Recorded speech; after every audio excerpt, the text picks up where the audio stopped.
Alors, donc vous avez une histoire depuis plusieurs années, cette coordination des acteurs éducatifs du Mhm, territoire que vous animez, mhm, qui était le cadre où s'est construit de la confiance entre partenaires mhm.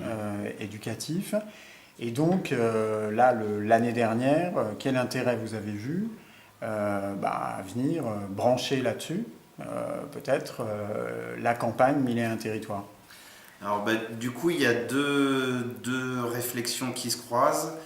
Un enjeu propre à la maison de la Gibauderie qui, dans la réflexion collective sur son projet, son rôle au sein du quartier, qui, je pense, l'association commençait à bien comprendre et pressentir qu'elle n'était pas juste là pour organiser des loisirs pour tous les tranches d'âge et que notre métier, nos missions devaient aller plus loin dans la participation citoyenne, etc. Et deux, avec ce contexte favorable de ces fameuses coordinations éducatives, il y avait une frustration. Moi, j'éprouvais une frustration à n'avoir dans ces coordinations éducatives que des paroles institutionnelles ou instituées, je ne sais pas comment il faut le dire, puisqu'en fait il n'y a autour de la table aujourd'hui que des personnes qui représentent une organisation. L'éducation nationale et ses écoles, l'association Maison de quartier et ses accueils de loisirs, les associations représentant de parents d'élèves et les conseils de classe, ou la mairie avec ses garderies municipales et sa crèche.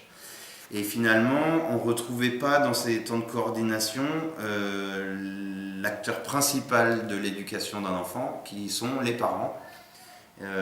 Et du coup, ça c'était quelque chose que moi je ressentais de façon assez forte et qui commençait à être vécu et exprimé aussi par ma présidente, par mes collègues animateurs, etc.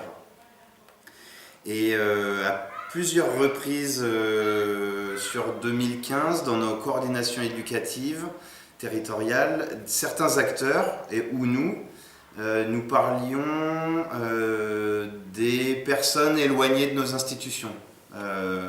Personnes éloignées de l'école, personnes éloignées de la maison de quartier, difficultés relationnelles, etc.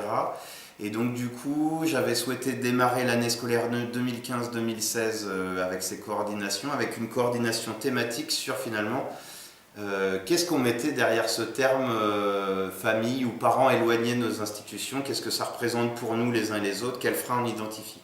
Et je crois que là, c'était un point de départ. D'accord.